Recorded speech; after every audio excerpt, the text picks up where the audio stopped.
And Americans, you're back again in the lair of your favorite female supremacist. I'm Masha, and this is my corner of the Pangburn universe. For this episode, I'm joined by my colleague and friend Tartarus, but we can call him Tart. I will be taking the perspective of culture critic and commentator, while Tart will round out our discussion from the more technical aspect of analytic philosophy. Today, you're in for another treat. We're having Derek Matravers, a professor of philosophy at the Open University. He has written Art and Emotion, Introducing Philosophy of Art, Fiction and Narrative, and Empathy. He is the author of numerous articles in aesthetics, ethics, and the philosophy of mind. He directs with Helen Frau the UK government funded project Heritage and War, and edits with Paloma Atencia Linares the British Journal of Aesthetics. Welcome, Professor. Hi, Masha. It's very good to Hi. be here. Wonderful, wonderful. I want to start with a kind of primer for our audience on aesthetics, a broad topic. I know. Where is a natural starting point for such a discussion, for such explorations? Ooh, actually, aesthetics back in the day would have been the 18th century. I guess it was one of the central bits of philosophy. Aesthetics was thought to be the key to how subjects related to the world. More recently, we've become slightly more sidelined. So I think probably now we're not in the middle of philosophy. So there are fewer aestheticians around. At the moment, it kind of breaks into two different bits of inquiry. On the one hand, there's still the traditional stuff about what is beauty and that sort of thing. And on the other hand, there's something which probably is closer to your interests, which is problems in the philosophy of criticism. So, you know, what is criticism, etc., etc. What's interpretation? What's a painting? What's a good painting? That sort of thing. Yeah, great. Your book, Art and Emotion, examines how emotions form the bridge between our experience of art and of life. Please describe in broad terms the mechanism of that phenomenon. It's the emotions are. I mean, if you think about the what's art all about? And that's going to be a complicated question with a complicated answer. But at least part of what people think is that art in some way involves the emotions. Um, and most of the time, people think about music and the emotions because I think probably music is the art form that's most linked to the emotions. So if you're listening to a piece of music, just make it instrumental music. So because words complicate things, because words might be sad, etc. You're listening to a piece of instrumental music and your consciousness is full of the music and it's also seems to be full of emotions at the same time, and these two things are related to each other in some way, and the presence of the emotions also makes your experience of the music better, so you're kind of more inclined to say the music's valuable if it gives you this kind of emotional kick. So there's sort of there are two questions really. The one question is how exactly do the music and emotions relate? Our consciousness seems full of both of them, but it's not really clear how we can throw light on what the relation is between the two. And then hopefully, having answered that question correctly, we get an insight into what makes why it is that makes music valuable. Fascinating. Yeah, I would consider so English is my third language, and I started learning other languages fairly early in my life. And I've always thought of music, especially instrumental music, as a kind of like universal language because of the images and emotions it can evoke, regardless of what sort of like your baseline linguistic background is. Yeah, And sorry to interrupt. You carry on. no, please go ahead. I think music is a really intriguing. It's a very intriguing thing because especially purely instrumental music, you sort of think, well, what's it about? And it really doesn't seem to be about anything. But as you rightly say, it also seems to be a kind of about everything. And there are people in the world for whom music is one of the most important things in their lives. And you think, how can just what is essentially just a lot of sounds put together, so it doesn't kind of, it's not like a sentence. It doesn't say things like Masha is king, queen. It's really unclear what it's about. But on the other hand, for some people, it seems universal, and it seems certainly to some people enormously important and profound. I've always And those found are it really to be puzzle things. like very at least for me, I play piano, but I do it for like an emotional outlet. It's a way to kind of relax myself and just let go. I don't even know how to describe how it ends up being an emotional outlet to anyone who has never done it. But I'll even write my own pieces. So rather than just playing pieces from other artists, I prefer to make my own things. Right. And it's just it's a really great way to just, for some reason, it's like the weight of the world kind of comes off your shoulders for a little while. And I've never really known a good way of describing that, because I've always had like an interest in philosophy. I love talk. I've talked with a number of different philosophers, but aesthetics has always been alien to me. I've never been able to quite make sense of it, and it's so ironic because I'm so much more attached to aesthetics in my personal life than I am to any of these other topics in my personal life, and yet I'm completely clueless on the topic itself. I have no Well, explanation for it so whatsoever. sounds like you're a fish in water. You can't describe what water is because it's just omnipresent in your life. You're constantly doing aesthetics, Exactly. so you don't know how to, like, analyze it properly. Yeah. I can Yeah. tell you all about the land and the sky, but I have no idea what water is, like, Yeah, yeah, so to speak. yeah. Yeah, for me, music is very evocative, and it kind of, it allows me in some aspects like an exorcism of, like, extraneous emotion, and in others, it kind of prompts a type of nostalgia, like, through which I can process memories. And, do you play an instrument, Derek? Um, I, I I wish I did. In fact, I kind of I sort of stopped doing the philosophy of music because it just got so embarrassing about how little I knew about music itself and how bad I was. I used to play the clarinet, but I did it so badly that in the end I thought I really have to give up thinking.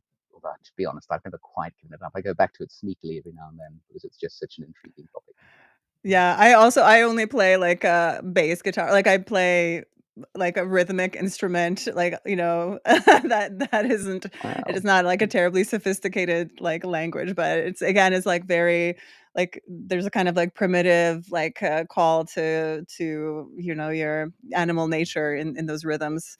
Anyway, so you attack contemporary cognitivist accounts of expression and offer an uncompromising defense of a controversial view about musical expression, that music works by expressing the emotions it causes its listeners to feel.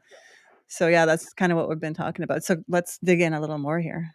Sure. Yeah. So if you look at so if you ask yourself the question, why is music sad, or what is it for music to be sad? It looks as if on the face of it you might be tempted by two different answers. The one answer is because it's in some way it sounds like a sad person, or it moves like a sad person. It in some way resembles a sad person. And the second answer you might want to give is, well, music is sad if it makes the listener sad in the right kind of listener, right kind of circumstances. The second answer, which is called the arousal theory, because it arouses sadness in those, is incredibly unpopular. And I thought the arguments against it were not quite as decisive as everybody else thought they were. To be honest, I mean, I wrote that book in the '90s, and I probably wouldn't still call. I probably still wouldn't defend the theory in the way that I did then, but I still think there's something to it. Um, I mean, if the standard philosophical account of color, for example, would be to say, well, a fire engine is red if and only if the standard observer in the standard perceptual conditions perceives it as red, and um, and color is horrible. There's no really good philosophical account of color, so it's probably not a good idea to appeal to it as an analogy. But the the thought was that the arousal theory could be defended along similar ways. You'd say the music is sad if and only if it aroused in the right kind of listener, in the right kind of circumstances, the feeling of sadness, and somehow the music would end up being sad in the same way as the fire engine ended up being red. But to be honest, I couldn't quite make it all fit together, because in the Couldn't get end, the there, yeah. sadness is in the person's head, and the sadness, you've got to get it out of your head and into the music, and that's the tricky bit. Right, I'm right. curious, do you think that if I took somebody, if I plucked somebody from another culture who's never heard the sort of, like, say for instance, they've never heard Mozart, Beethoven, someone like that, do you think that they would experience the same kind of emotions that we would experience? Is it sort of culturally grounded, or do we have it, would they also experience the same sort of aroused of those emotions? What do you think? Yeah, I think. I think it's almost certainly culturally grounded, wouldn't you have thought? I mean, it's the isn't it? Yeah, yeah, I do think so. Because I mean, I'm older than you two, obviously, but I'm probably even too young to.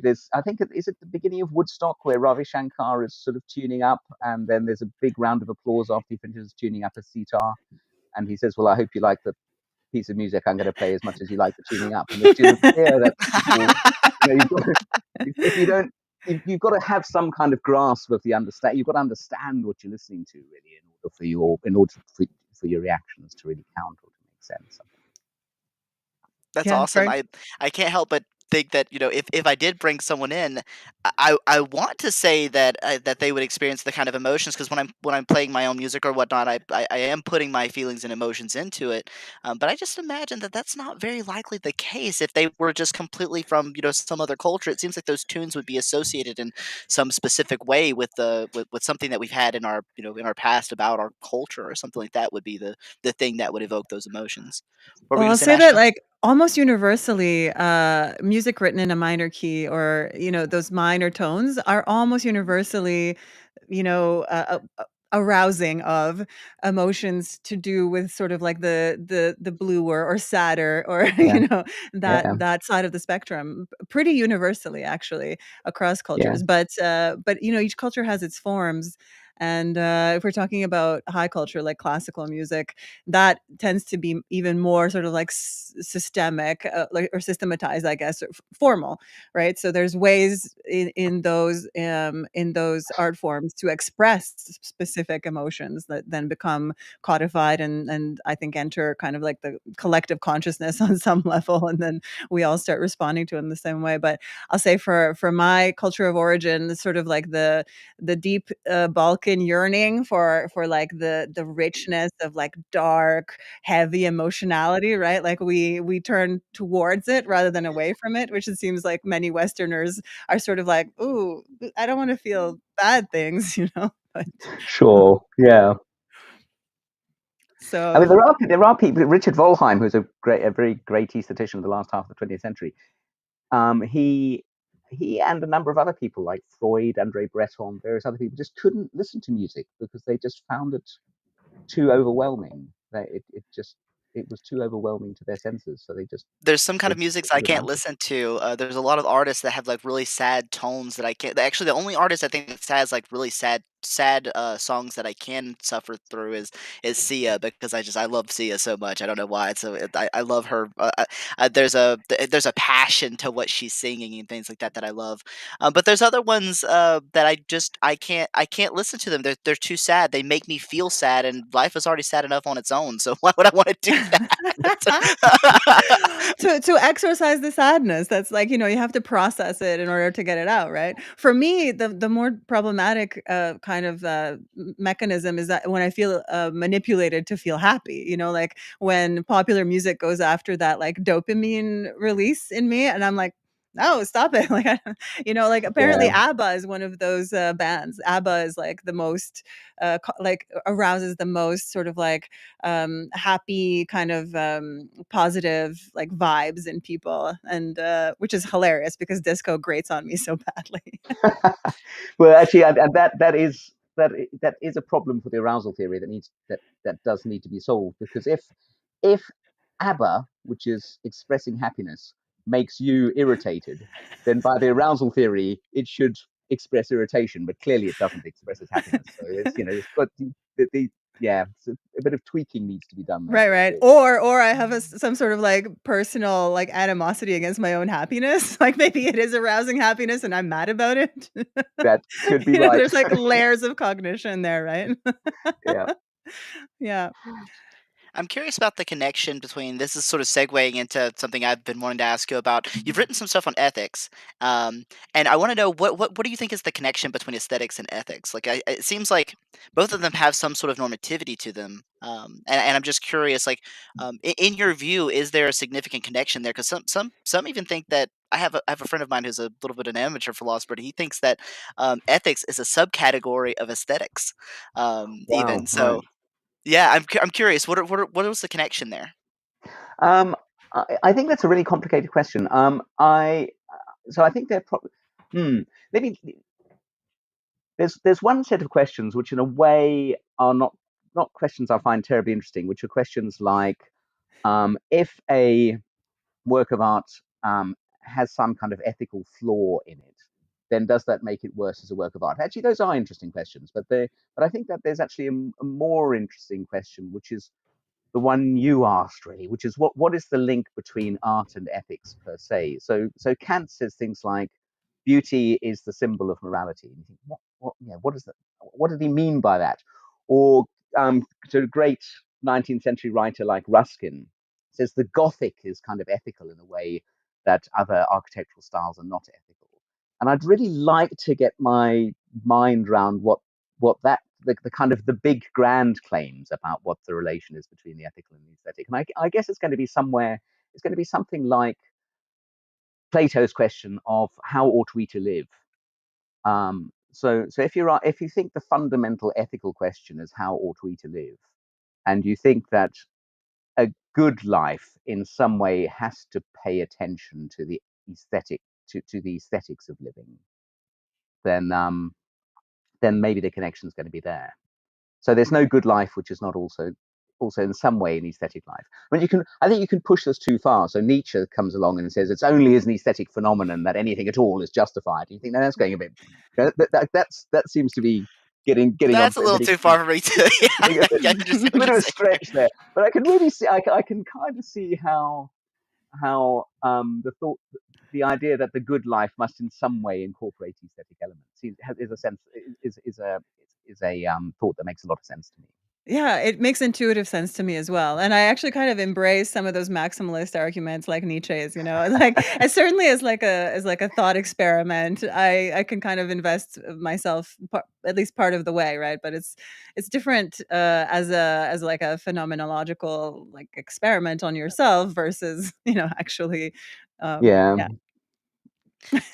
And are there like when we're talking about like art, I can't remember who said it. It might have been Schopenhauer. Something about essentially art is like our escape from the bad things in reality. I want to say it was. I think that's something coming from Schopenhauer. Again, yeah. aesthetics is not my core area where I'm well versed. What do you think about that? Is art an escape from reality, or should it be more tied to the way that we kind of perceive reality?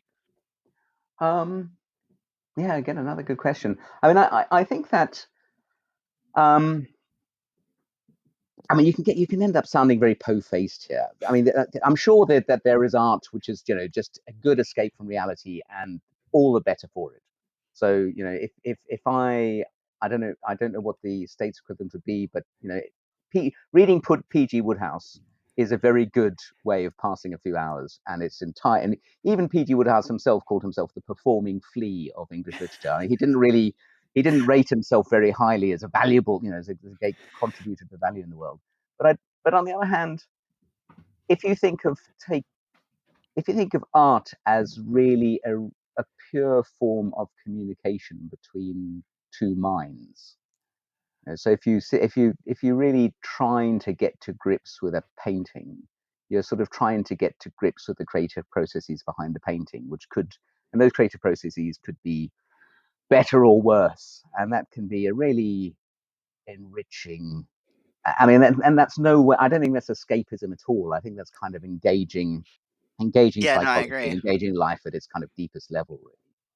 How do you I approach it if this, say, for instance, the spectator, the person who's witnessing the art, completely mischaracterizes and misinterprets the artist, what the artist is attempting to say? Like, it seems like if it's a pure form of communication, this really shouldn't happen all that often, should it? I mean, if I've got your question right, I just, I mean, I think we shouldn't underestimate how difficult it might be to really get to grips with a work of art. I mean, I can't be alone in having spent.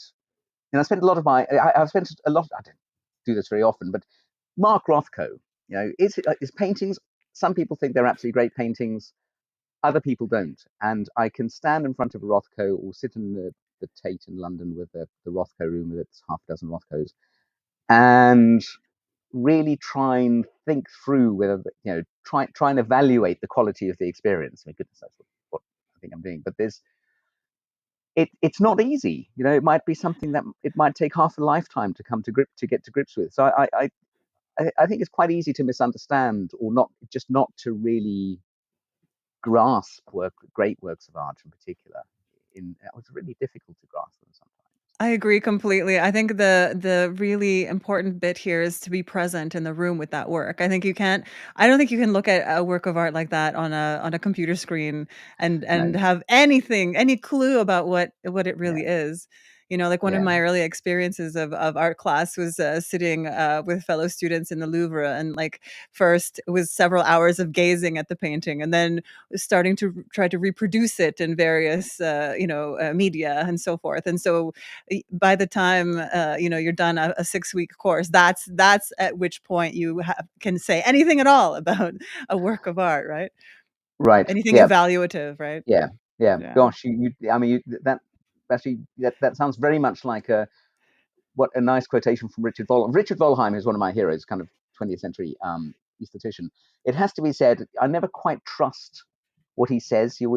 But he said something very similar to you, which he said, when you're looking at a painting, you have to look at it for a couple of hours before it settles down. And I mean, of I don't course. stand in an art gallery looking at a painting for 2 hours. That would be too much. But what you said seems absolutely right to me. You've got to really, really engage over a period of time. Got to be Yeah. open to it, and it's going to be difficult. And it might be difficult to explain afterwards what it is that we think we understand.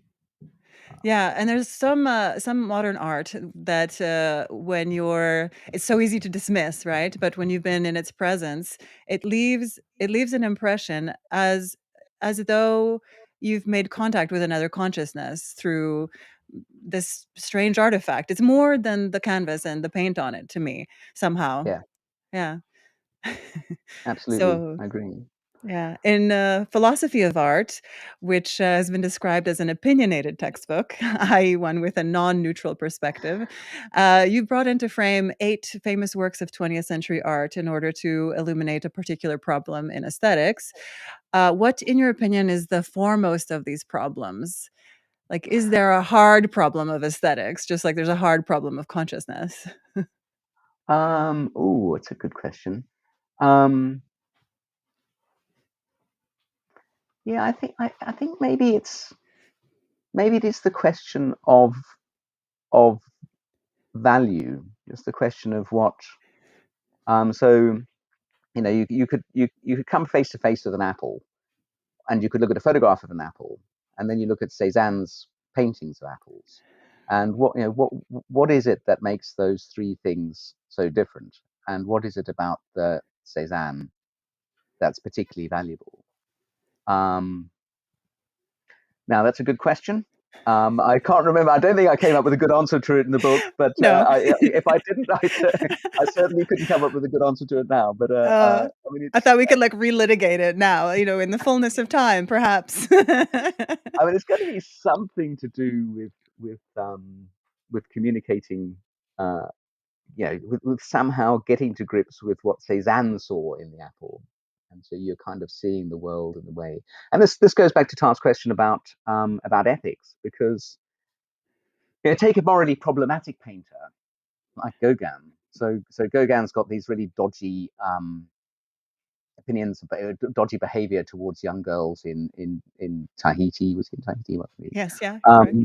And so the paintings, his paintings of these young brides of his, you it quite sometimes a bit of can be an uncomfortable experience, ethically uncomfortable experience, getting to grips um, with what Gauguin saw in what Gauguin, looking at the world through Gauguin's consciousness, or trying to reconstruct the creative processes that led to Gauguin painting that painting as he did, because that's might include all kinds of stuff that you don't really think is morally worthwhile. So yeah, I mean, but it's good. It's the stuff of life, really. Mhm. So when you talk about value, the problem of value, you don't mean values broadly. You mean value as in like the way that the society in which that piece exists elevates it or considers it um, worthy. Yes. Yeah, I think that seems right. I mean, yeah, that's what I mean. Is it, what is great? What's so valuable about these items?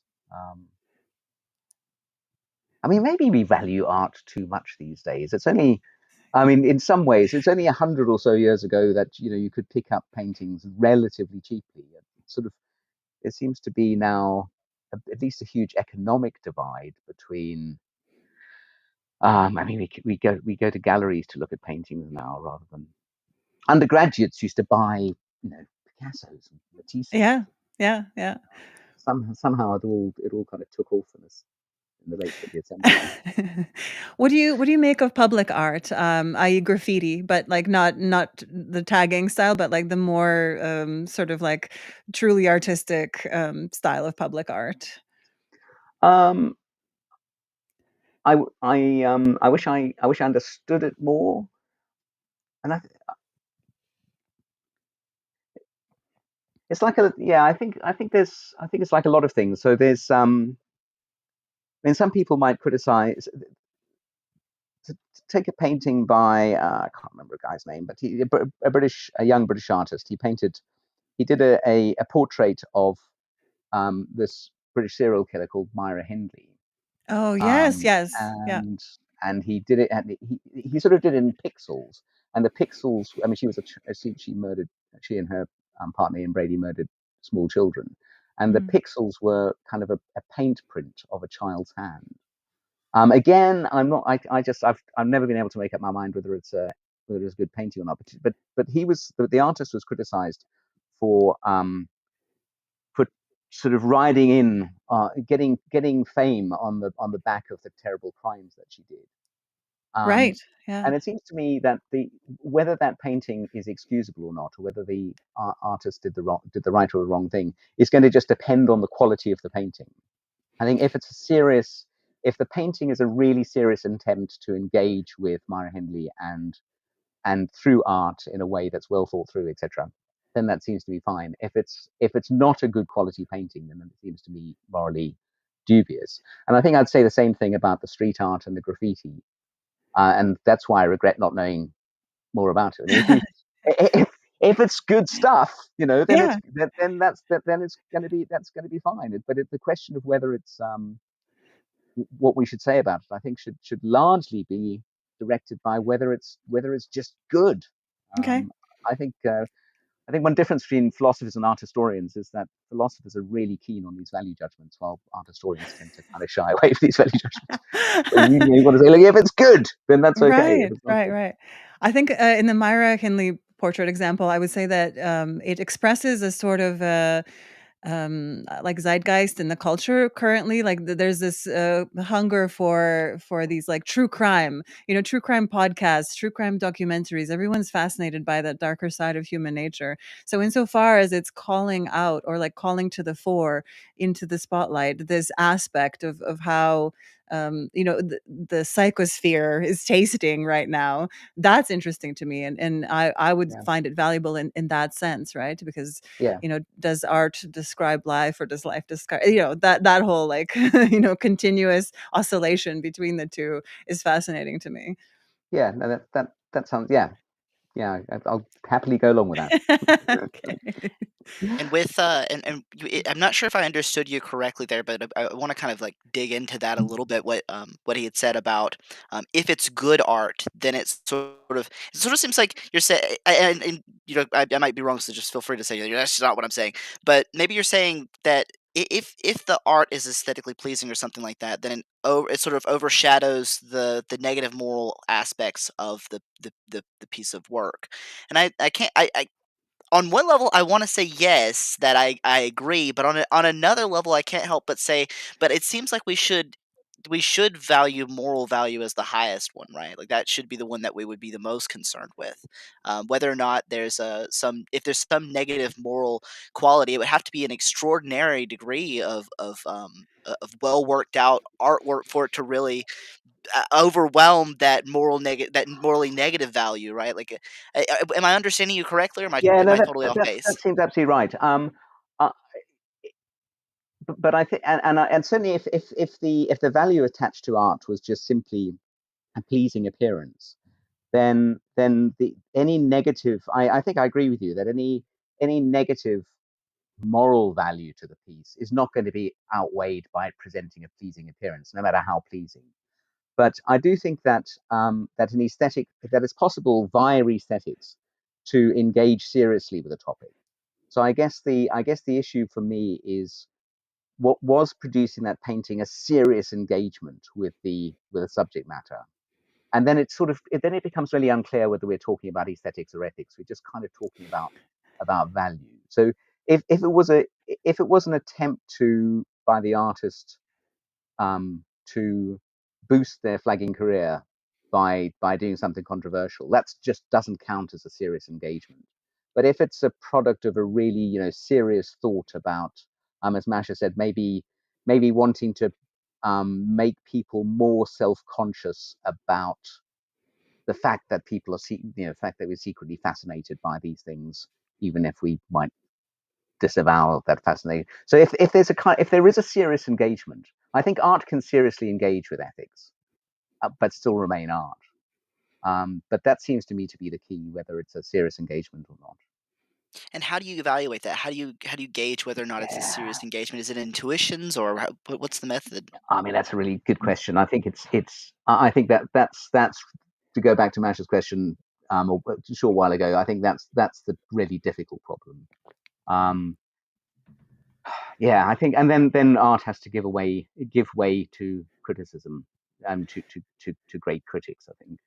Yeah, I agree. Um, For me, it's about the intentionality, and it's clear to me when I'm looking at a piece of art, both in its like technical execution and sort of what kind of meanings it emanates. Because for me, art is alive in a way. It's fairly clear to me fairly quickly how it's treating its subject, whether it's sort of like some gruesome, um, you know. What's the word when like when you're watching something but you're not involved in it, like whether it's that or it's a serious right. critique of society. So to me, art, part of the function of art is to critique society as we critique that cultural product. And so again, it's like a kind of loop. So yeah, I think I don't think it's difficult to tell when someone is just sort of like presenting some schlock because they, as you said, Professor, they just want to elevate their flagging career, touch on those, hot button issues or talking points or whatever, versus someone really making a substantive critique of what's going on. Yeah, good. I mean, we're all agreeing, which is good. Apart from art, occasionally disagrees, but but I mean, I think the tricky thing there, which I think is the tricky issue, is that relies on us being able to see especially, so just talk about visual art for the moment, is to actually to kind of see the intentions or read the intentions in the surface of the painting. And I think that's the better answer I should have given to you, Todd, about how do we know, how are we able to judge these things are valuable. I don't know, and I think that has to be, philosophers probably have to, as I say, have to give way to critics there, and the critic's job is somehow to give us an accurate picture of the intentions embodied in the surface of the painting or something like that. Yeah, and I think that's probably one of the reasons I've always been so hesitant about aesthetics is I think I lean towards like things that are strongly methodological, right? So that having a method to do so, I can't even epistemically know whether or not the two of you are conscious agents on some level, right? Like I do believe that you are, I think that you are, but evaluating like your intentionality behind it, and in order to evaluate like controversial artwork is just it just seems like so many like there's just these hoops lit on fire that I've got to jump Yeah, through yeah, epistemically to get to the right conclusion. And without a methodology behind that, it seems like the only thing we can really rely on is I think the artist had good intentions here, and I think that they did do well at the artwork, and so it's excusable that there was some negative moral value to the artwork, something like that. But that would be just totally off, off the cusp, no I mean, method behind it. I think you can know the value of a thing. I think you can know the moral content of a thing by its effect, right? So if we're talking about art that causes downstream effects of degrading, the value, say, of like children or women in society, probably it's morally bankrupt in some way. But even so, even then, as an artifact to point to, during that time, for example, Manet painted these little ballerinas, and it was like a very sexualized practice, and these backstage scenes and all of that stuff. And I still find it fascinating. Is an artifact of a particular time and culture, and I don't think it should ever be sort of like hidden or like ushered off of the stage or taken off of the walls of galleries and burned. I think that we need to engage with that continually, right? I don't know why we would turn our faces from that, just like sadness or death or any of that. Why turn away? Yeah, absolutely. I mean, I think it's, if you think about, I mean, I'm sure that there's some art which could probably do with a bit of contextualization. It's good that people have background information when they go and look at some work. Well, probably all works of art. I mean, this idea of an innocent eye was, knocked on the head by Ernst Gombrich. So we bring our knowledge and our presuppositions and so on, people, and knowledge is going to be helpful. But yeah, I completely agree, Nigel. Why not take advantage of the fact that these people thought, people can take years to produce paintings, and it's not just that they're lazy; it's that they're really, really thinking about getting their minds down on the canvas. And if they really, really think about getting their minds down on the canvas, then it looks as if we might have stuff we can learn by thinking. I mean, I completely agree with Todd that the methodology, there's no simple methodology to appeal to, but um, just examining the canvas very, very deeply and trying to work out why it is as it, what had to be in the person's mind for it to be as it for it to be as it is. That's a good thing. That's worth thinking Mhm. about. But And there's a that's why I said strangeness even to that phenomena, right? The fact that it takes them so long to produce artwork. I can tell you it's taken there have been pieces, the piano pieces that I've made that took me, I mean, ages to produce. And people would ask me, well, what's taking so long, or why, what's the inspiration? And I go, I have no idea. And they're right, like, well, how do you make it happen? I have no clue. right. It's more like the art happens to me than I happen to it, right? Like it's a very strange aspect of our consciousness, and it's a at least from my perspective as a pianist, I can't help but go. I have no way to explain how I do this. I don't know why it's taking so long. I don't understand it. I know what the emotions are. I know what it feels like, but beyond that, I'm clueless. It's like the art happens to me rather than the other way around. Right. It's a very Right. peculiar phenomena. For me, that's because it's an emanation and you're a conduit, right? Like I think we make this mistake of positioning ourselves in the case that we're artists as the source of this art. But if that piece, whatever it is, whether it's music or a painting or whatever, lands in a specific way, then it had to come through. I think it was an expression or an emanation of the deeper culture. That's my sort of like very like intuitive Yeah, understanding. this is an idea that I mean, there's got to be something right about this because it just crops up every now, crops up relatively frequently. So Kant had this idea of genius, which is something that a creative artist, you actually just described it very well. You just can't explain it even afterwards. And then Collingwood comes, Robin Collingwood in the 20th century, early 20th century, talk about art. So it's sort of feeling that art in some ways does come from somewhere outside us, but then, like a lot of feelings of things that come from somewhere outside us, that probably means they come from deeply inside us. So, but And what's deep inside us, if not a connectedness to the collective consciousness? yeah, Well, I I'm not think a Jungian really, but it's an interesting concept. One like motivation that I have to think that maybe there is something to the idea that it comes out from outside of us is that, if you think about the number of keys on a piano, right? There's only a certain number of keys, and there's only a certain number of there's a near infinite permutations of the ways I can combine those keys, right?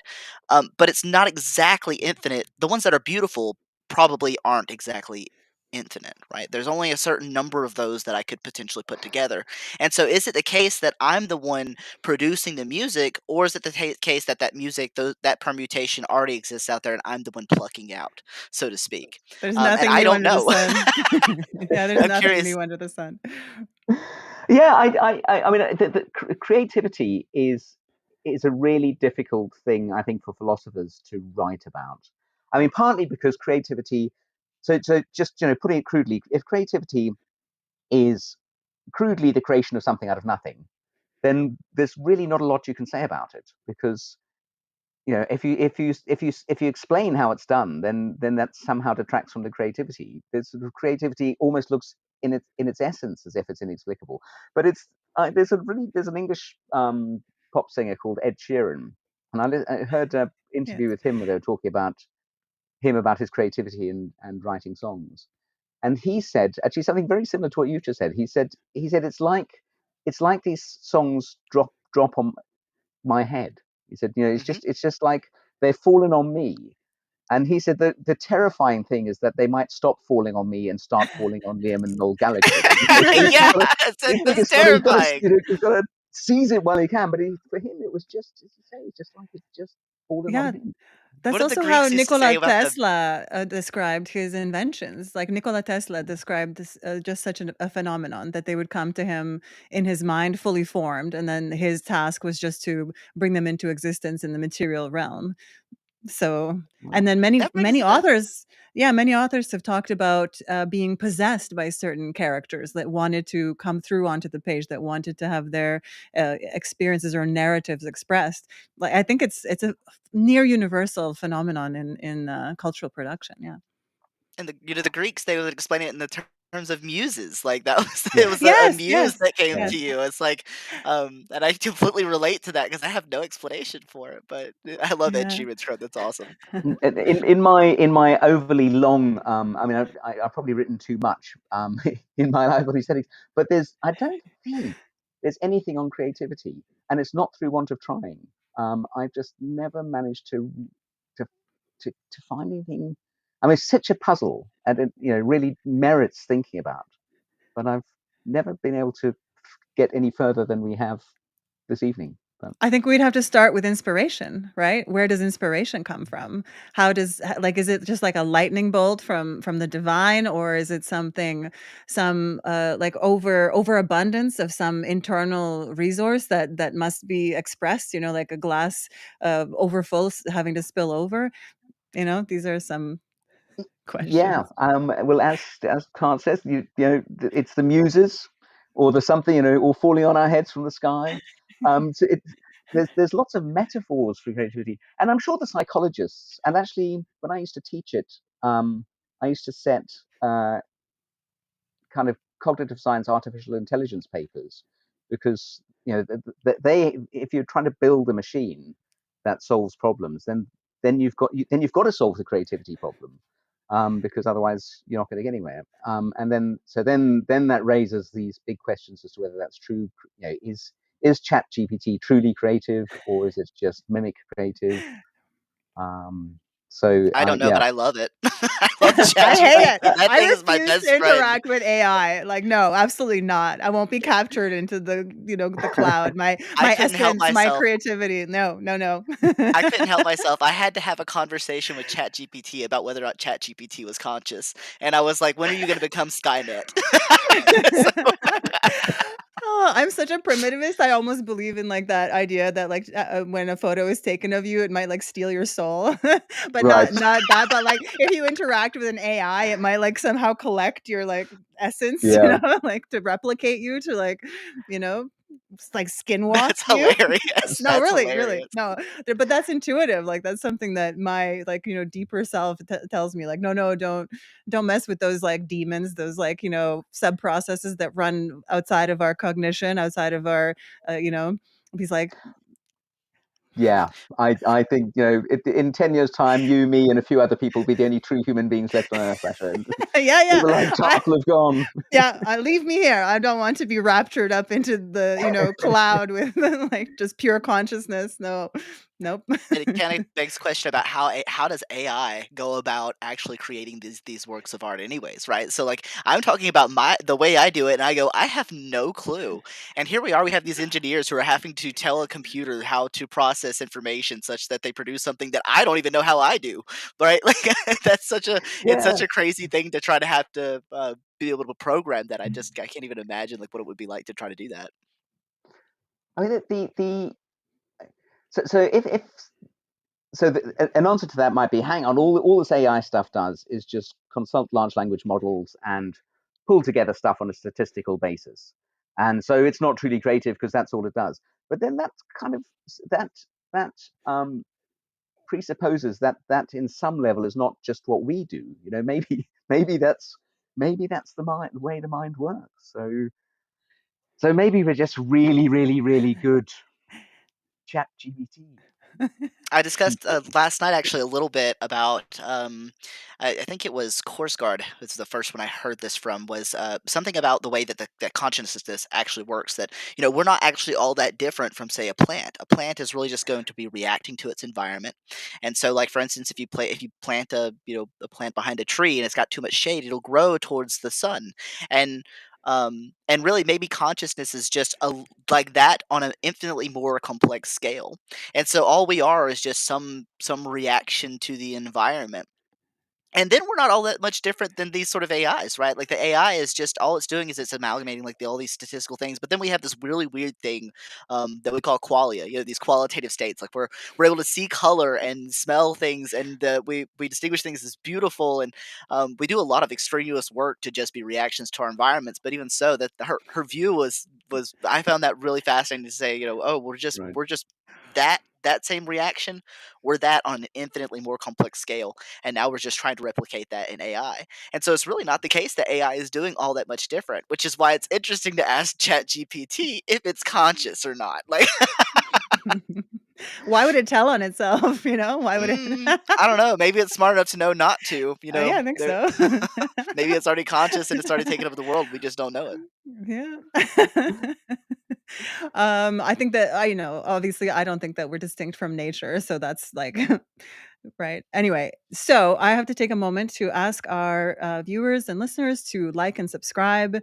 We have shows almost every day of the week. You get to see amazing guests like the Professor Derek Matravers, whom we have with us today, and hear us going on about all kinds of things, disagreeing, sometimes agreeing. So please take a moment to like and subscribe. And we will be taking callers in about 15 minutes. So if you would like to queue up, I will be able to take your calls then. So moving on, in fiction and a narrative, you engage in a phenomenological project to explore what goes on in the mind of the reader of a work of fiction.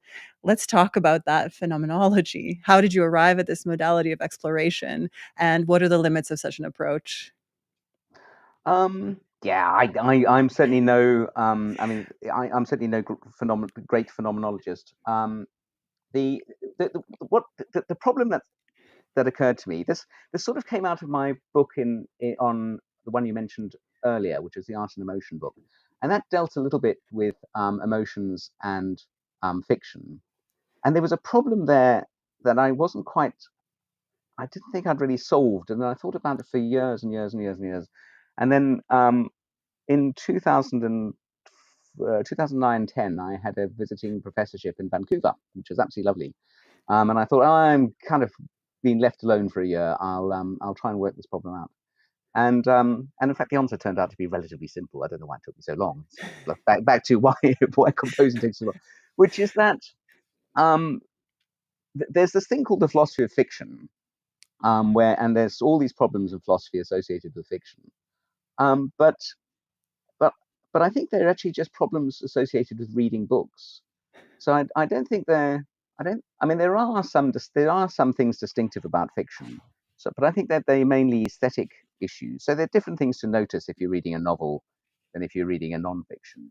But I think a lot of the problems are basically the same. So the fundamental philosophical problem about reading a book is going to be something like this. How do you get from reading words on the page to representing the content in your head and engaging with the content, and that content being frightening, consoling, etc., etc. But if that is the fundamental problem, that applies equally to fiction and non-fiction, because that's going to apply to a biography, and it's going to apply to a novel. But those were all the problems that my colleagues in philosophy were discussing. But they were just discussing it and thinking that it only applied to fiction. I couldn't see any good reason why they thought the problems only applied to fiction.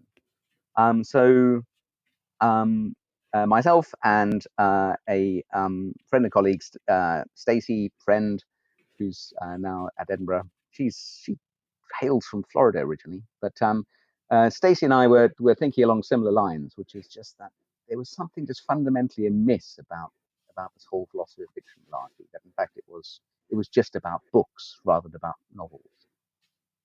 So that's what that my book was trying to kind of close down the philosophy of fiction, or at least trying to broaden it out to being a philosophy of the written word. And it Yeah. quite sort of, I think I have managed to convince. I haven't certainly not managed to convince everybody, but it's getting there. Yeah, that brings us to your piece that I think came out yesterday in the blog of the APA, Oh titled yeah, yeah, Not All Films Are Fiction Films. yeah. So that actually was really in preparing to speak to you today, that came up across my feed, and that like really made me reframe the way I engage with cultural products such as film. You write the difference between a fiction and a nonfiction is a difference in the representation.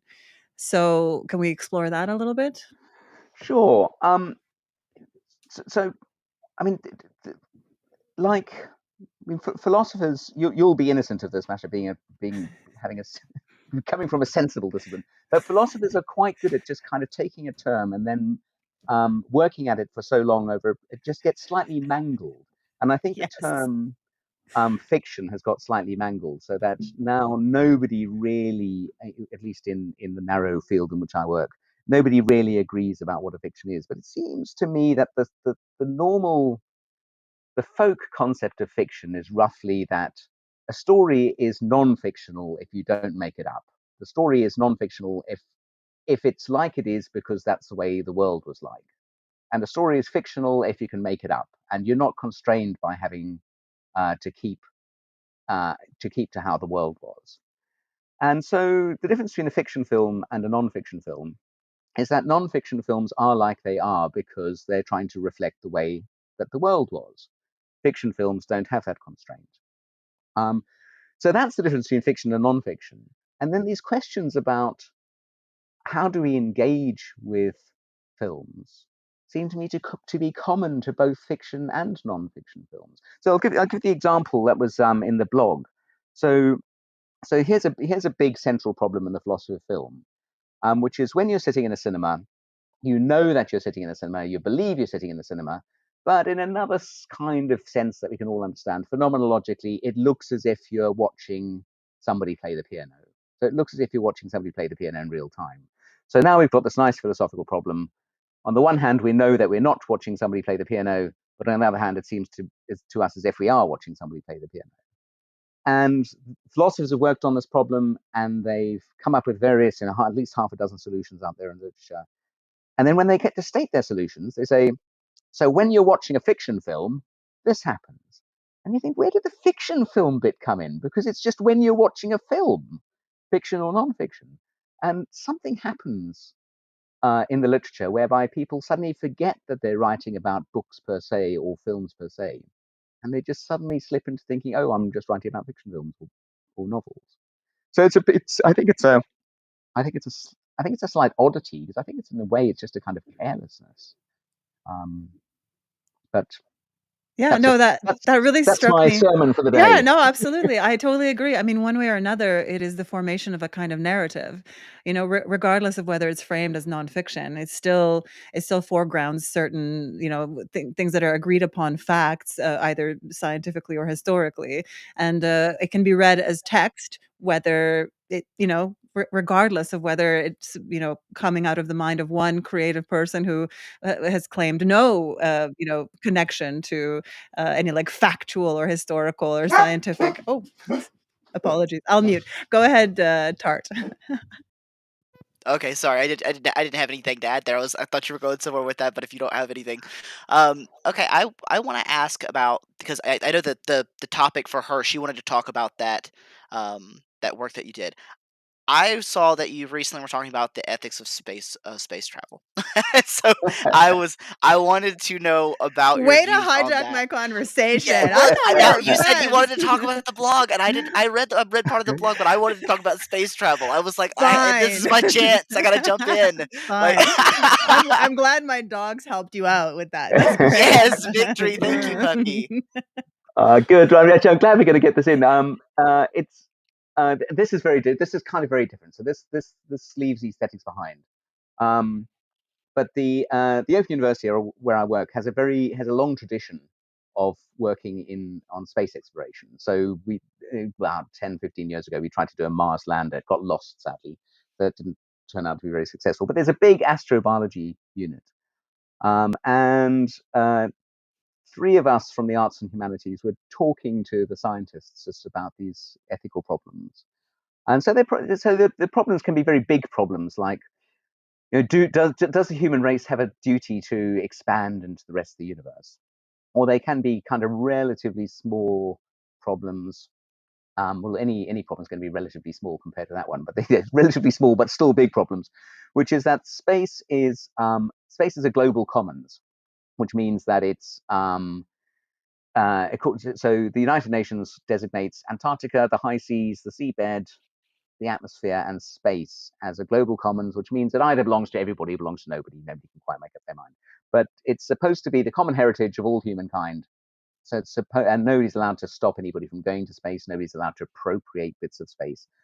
And so there's an issue about whether the benefits of space exploration should be more equally shared, because at the moment, so I think over 50% of satellites in low orbits are American satellites, and I think of those, at least half of them are owned by SpaceX, Elon Musk's company.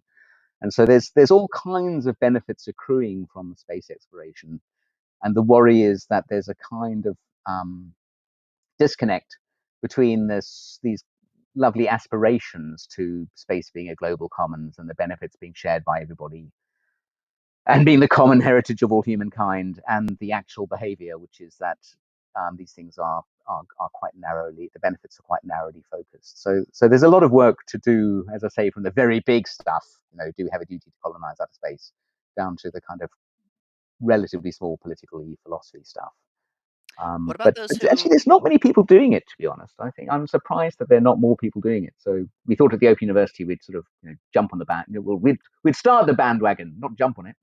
We'd build the bandwagon. Build the bandwagon, because you're really, yeah. I had not heard anybody talking about this, and I was like, and coming on the tail end of what happened yesterday. I don't know if you guys are aware. There was a hearing in the House where basically an intelligence officer came forward saying that they had things like alien bodies and things like that. I was like, okay, well that's fascinating. And then I saw that you were talking about the ethics of space travel. I know those are totally separate, but I was like, this is a perfect timing. I want to talk about this. So, like, if someone were to respond something to the effect of, well, if the first world countries like the United States, UK, and those sorts of places are footing the bill for these kind of space exploration, and they were to say it's not fair that all that would be shared with those who aren't footing the bill, right? Because we're the taxpayer dollars. How would you respond to someone who said something like that? What would you say?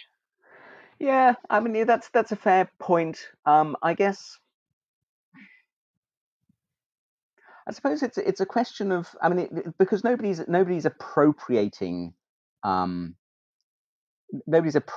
space, but nonetheless, there are benefits accruing from space, which, as I say, which are not equally shared. I mean, let me put your problem in a different way. So go back to the 16th century, say, and England sending its ships all around the world to sort of grab bits of land here and there, and then it turns out that because England got there first mover advantage, because they've put all the pounds into sending these ships, they've kind of got all this land.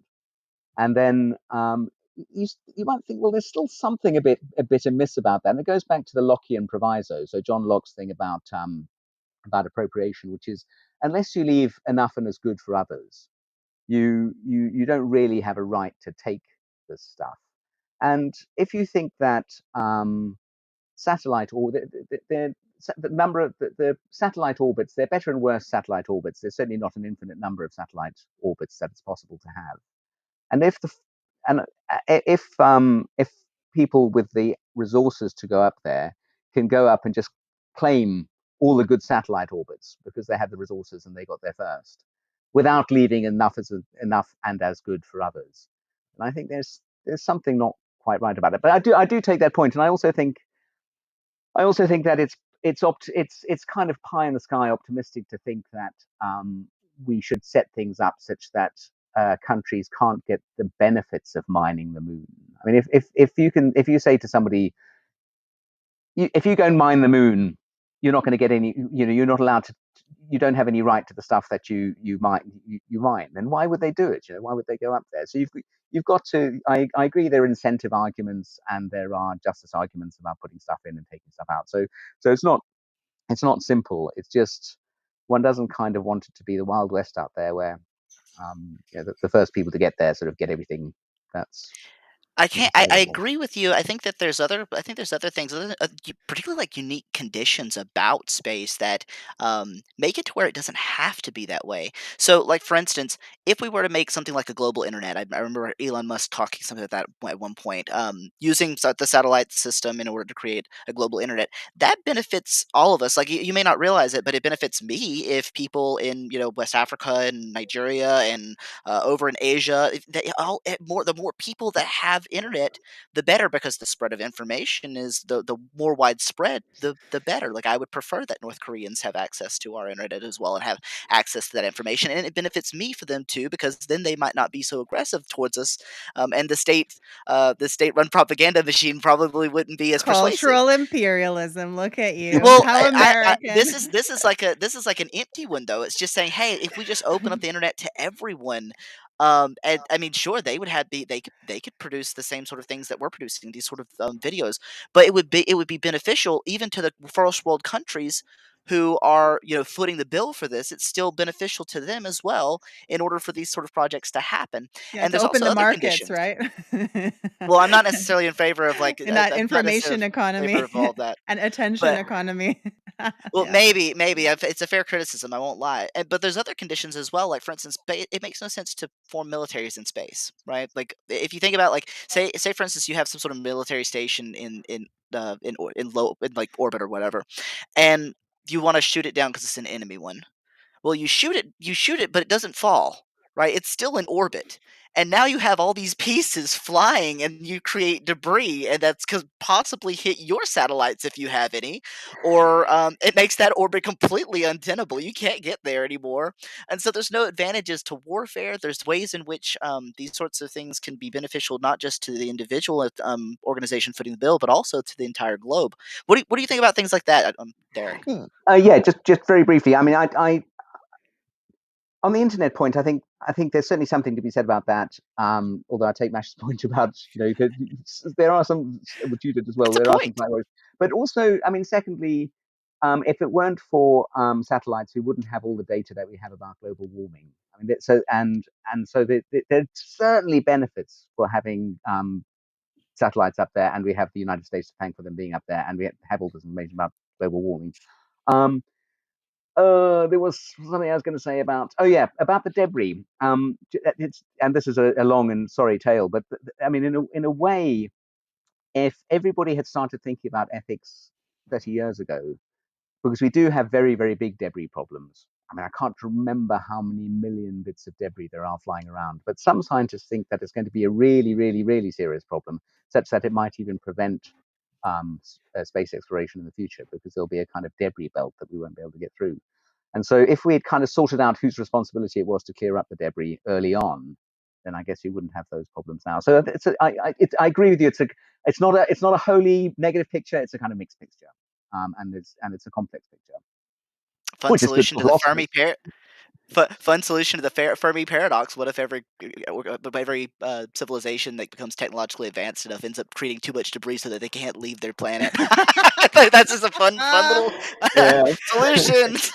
I love the Fermi paradox. I'm always been like I hear little solutions to it coming out all the time, so I thought I would mention it. Masha, you're more than welcome, by the way, to go back to the topic you wanted to talk about. I just remember I really wanted to talk about this one, and I didn't get the chance to read the No, blog, I so I know, didn't that's know too much okay, that's about it. okay. I mean, fictionalism is one of my interests, and, like, fiction, nonfiction, all of that. Narratives, super, super interested in that. But, we do have a caller. I don't know if, they're Awesome. still around. Yeah, so Marcus, go ahead. Hi, thank you. Can you hear me? Yes. Yep. Great, great. Yeah, it's an honor and a pleasure, Professor Matravers. First question I'd have was relating fictionalism and whether or not you are familiar with a German writer by the name of Feitinger and his ideal, if you will, of fiction. Because earlier I heard you reference how, for example, we have fiction and non-fiction in film, but I was wondering, what are your thoughts on metaphysically and epistemologically how fiction works in the, I'd say, real world? What sets fiction apart from reality? Um, could you just give me the name of the philosopher again? Sure, yeah, Feitiger. I hope I'm pronouncing that right. Right. Thanks. So I was in a workshop a couple of weeks ago, and I was saying that the example I was using was a piece of verbatim. There's something called verbatim theatre, where people will take historical transcripts and they will use that as the basis for a play. So basically, what we were getting was, I think it was the meeting. It was the Kennedy stuff about um, Cuba, and the meeting he had about Cuba. And so there were actors playing Kennedy and actors playing the various people, but the script was just a verbatim production of what happened in the Oval Office. Now, for me, that's just unproblematically nonfiction. Now,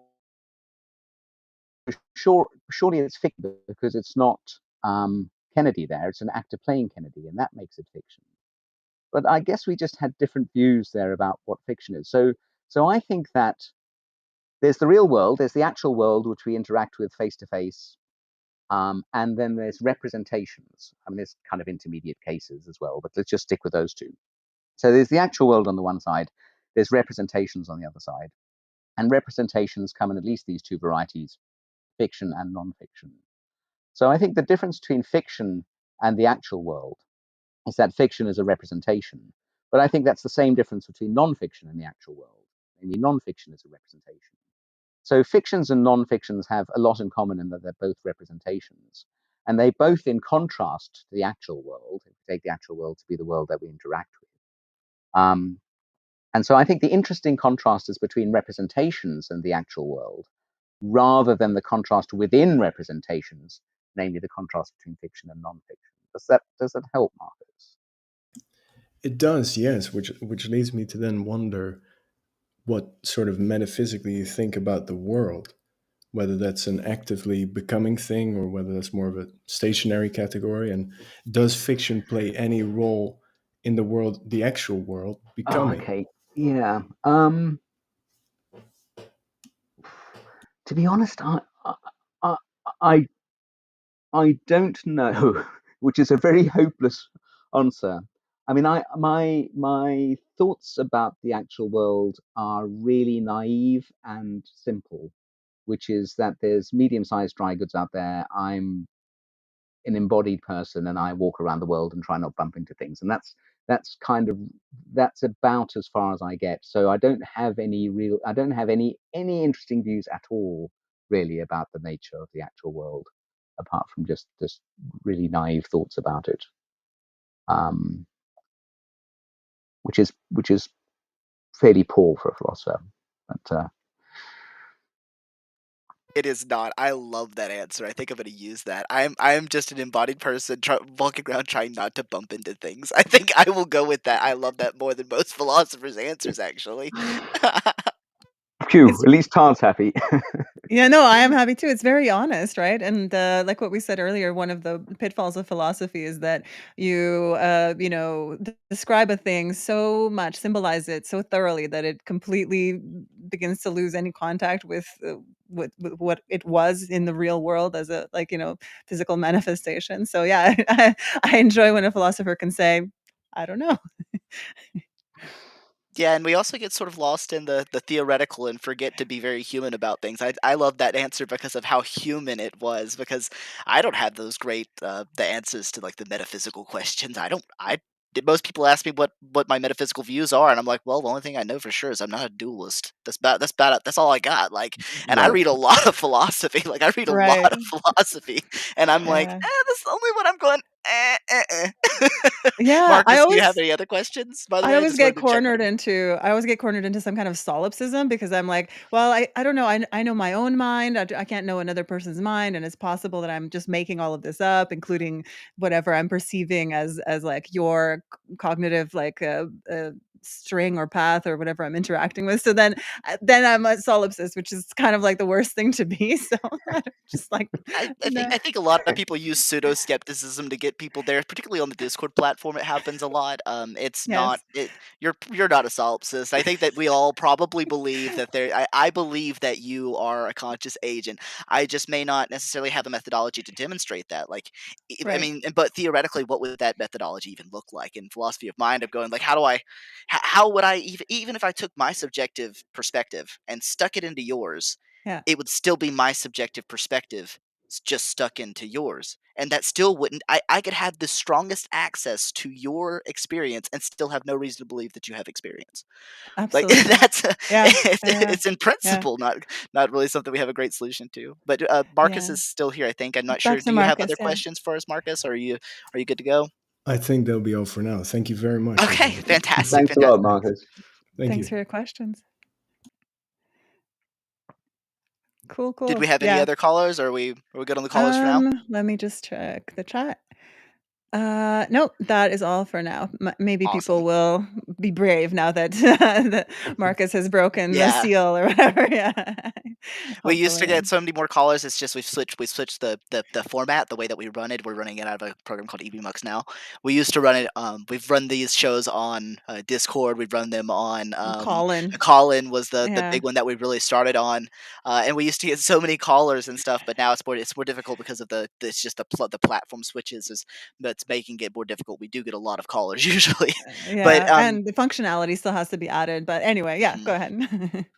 I was gonna ask, did you have any other questions or any other things you wanted to talk with him about? Because I remember you, did you Oh, wanna yeah. talk more about the blog? Because I wanted to see, because I didn't mean to hijack all of that. You did, though. I did, I just didn't read. I hadn't read the blog because you sent it to me so Well, late. I was like, there's I hadn't seen it. yeah, there's what is and what ought, right?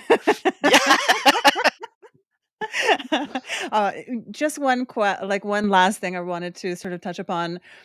Okay, just a little thing. What exactly is empathy? Ah, actually, Just a tiny it's thing. funny when Tart was just talking about the difficulty of first person's perspectives. Yeah, It's I thought, oh yeah, that's all that empathy stuff. Because exactly. actually, if you allow me just to speak just for a couple of minutes, because Of course, we empathy have is time. really We're here to listen to you. That's what we're here for. Go Yes. oh, for you it. poor souls. It's nice to have an audience. It's empathy is it's a really curious thing. The term empathy didn't even enter the English language until 1909, I think it was. So it was a translation of the German term Einfühlung. And in the late 1890s, it was all a debate in German aesthetics, really, it's really unclear what the problem was, but it was something like, how can we make sense of describing objects in sort of terms more appropriate to human beings, and sort of aesthetic terms, like you look at a pillar and you say, oh, it's straining with the weight. And so the thought was, how can we make sense of describing these inanimate objects and with these these psychological terms. And the solution was vaguely that we project our minds into these objects and then see them as being psychologically see the psychological properties in the objects. And that was projecting our feelings into the objects, Einfühlung, and then that got translated as empathy. Then empathy, weirdly, if you do that, one of those Google things where you can see how often the word is used, and the word empathy sort of disappears in 1914, vaguely, probably a suspicion of anything German in the First World War. And then it reappears again in the kind of 1960s and then really, really takes off, and now it's absolutely everywhere. But so the standard definition now would be that there's a difference between sympathy and empathy, which is in sympathy, if you feel pain, I feel sorry for you. But in empathy, if you feel pain, I feel your pain. But then we get exactly the problems that Tart was just bringing up a moment ago, which is, what sense can we attach to the thought that I feel your pain? Because if it's the pain that I'm feeling, then almost by definition, it's my pain and not your pain. And I think that's a problem with the dark. I mean, I wrote a Masha asked because I wrote a book on empathy, but I don't think I really got it. I don't think I got this. I don't think I realized this problem when I wrote the book. I do think that there's this really difficult problem right at the heart of empathy, which people don't really think enough about, which is it seems to require that we have first personal access to other people's emotions. And I don't think that's possible even in imagination, or at least I think it's really difficult to work out, to state that in a coherent way. So I guess the moral of the story is that there's something that we mean by empathy, and it's certainly true that there are more empathetic people and less empathetic people. And Mr. Obama is probably right when he said there's an empathy deficit. And so I don't think that the whole discourse on empathy is meaningless, but I think that if philosophers in particular try and narrow it down and describe it as some particular psychological mechanism that does a particular job, I don't think that we've managed to get a coherent description of that yet. And that makes me think that if you put together the two thoughts that it only came into language in 1909, with the thought that we haven't got a coherent description of what we mean by it, then you start wondering whether it really is a thing, or rather just a kind of social category of being nice to each other through kind of There's appreciating each other's problems. there's lots of things that are kind of vague though, that those sort of like, and I know this doesn't necessarily fit the sort of folk notion idea, but a lot of those folk notions, like the things that produced philosophy, and like I think it was Churchill who said something to the effect of that really the project of philosophy is capturing those folk notions. So part of the project of this might be capturing empathy. I'm curious, do you think maybe empathy could be the connection between aesthetics, like art, um, and ethics? Because if you think about it, part of what aesthetics is doing is allowing me to see the world from your view, right? Like I'm seeing the world from your eyes, and that's something that's almost totally impossible. Like I was what I was saying with Masha, how there's nothing I could even potentially do to truly see the world from Masha's perspective, because it would always forever be mine, and that's the only way it can ever be. Um, what do you think about connecting those two things that way? What are your thoughts? Yeah, that is a nice thought. I think this. I mean, it's certainly. I think that's. I go along with you when you say that. At least for a lot of art, what we're doing is we're in Elizabeth Camp's terminology, we're kind of trying on somebody else's perspective. So we're adopting somebody else's perspective. But I think there's two ways of thinking about taking somebody else's perspective. We could put ourselves in their shoes. Okay, so we're kind of looking at the world through their position. And the second way of doing it is that we somehow imagine that we're them. Okay, so either you're just imagining yourself in their position, or you're imagining being them in their position. And I think most people, when they write about empathy, have something like the second one in mind. And but I think when you really press on the second one, I think it starts to fall to bits. because I mean, there's obviously a very simple way in which I can't imagine being Masha, because I mean, what would that even involve? That would just that would just Well, Seems seem to be meaningless, involve right? me I In mean, what sense would first disappearing. of you be all you? But in an what way would you be essential you? femaleness, right? Because many of my experiences are embodied in a Yeah. very particular and specific way. For me, my theory is that empathy became necessary as a concept or construct or like way of understanding at the same time that we started to conceive of ourselves as individuals. And you'll see that also in German graveyards prior to like 1860. There's no way to denote like who was buried there other than in a relational way. So this person was so and so's mother, a wife, daughter, etc. Like those were relational identities. And so there wasn't, I think that sort of what came through during that time was the concept of an individual self, like kind of separate, individuated, with a more impermeable membrane between the self and others, particularly your immediate nearest and dearest. That I think started to come into sort of like the common consciousness, and so that needed, that the method or the description or the modality of like empathy, right? Because before that it was just taken for granted that we sort of like intersubjectively had this like cognitive experience of like the greater self in a relational way. Okay. Yeah. I mean, that's very interesting. So sorry, just to kind of stick words in your mouth, I'll see if I've understood you. Yes. Empathy is empathy is a solution to a problem that we shouldn't really have, or Right. we invented the problem for ourselves, and now we've invented the solution to the problem. Absolutely. And Yes. right. I love that. Yes. That's Yes. I Yeah. love that. It's two steps of fiction, right? Like the first step was we are individuals. We exist. We're an island. Every man is his own discrete and specific being, bearing very little, insofar as we do like have an interdependency on others around us. That's a matter of agency. Like we decide when we're going to relate to others. Those are all fictions, right? So it required a second fiction to describe the original orientation, which is a fairly empathetic one, to that pro-social self in the environment of other selves, without which no person can survive. Yes. Yeah. Okay. Yeah. And there's. I mean, I think I go along with that.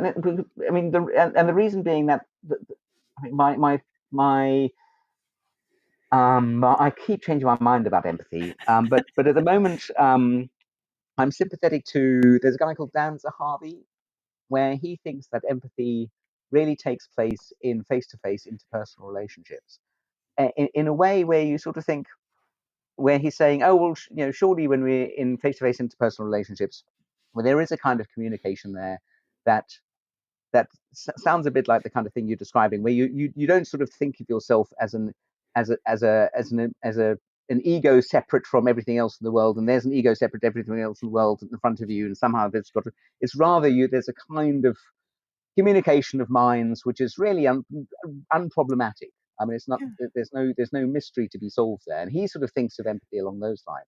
So then it sounds then as if he's using the term empathy to describe what you kind of describe as the pre-empathetic state before we had the problem. So, and this sort of, I mean, one does, I suppose, I mean, Wittgenstein, I mean, I sometimes wonder what Wittgenstein would have made of empathy, and I suspect not very much, Yes. because I think that Wittgenstein has had much more of the view that you have, which is that the nothing is hidden view, in any way. So if nothing is hidden, then there's nothing, yeah, then there's no terrible problem that needs to be solved in terms of these communication between minds. Yeah, you've Yeah, I understood don't me know. I'm still perfectly. all over the Yes, place. yes, yes. Good. Absolutely. Thanks Yeah. a lot.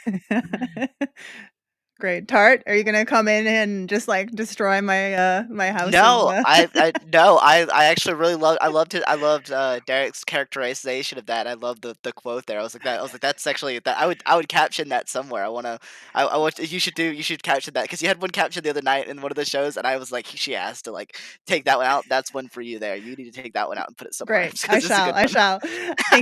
Thank you for the inspiration, both of you. It wasn't this time. It wasn't a lightning bolt from above. It was in our dialogical approach to these questions that I've discovered what some of these things actually mean to me.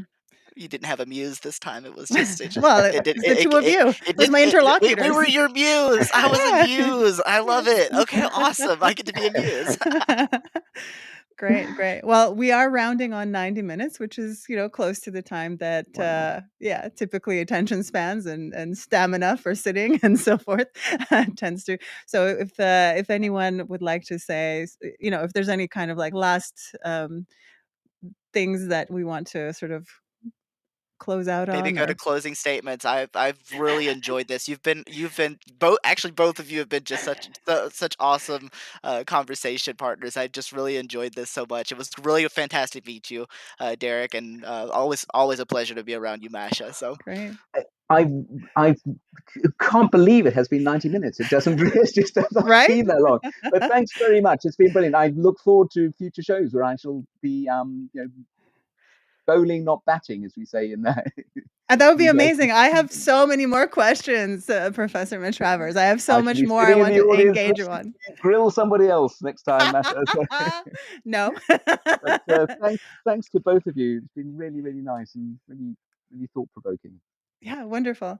Good. So I will once more encourage our listeners and those who are with us today in the live and who will be watching later on to like and subscribe and join us for future shows. And that is all for now. Great. thanks so Thank much, you. everybody. Bye. Bye, guys.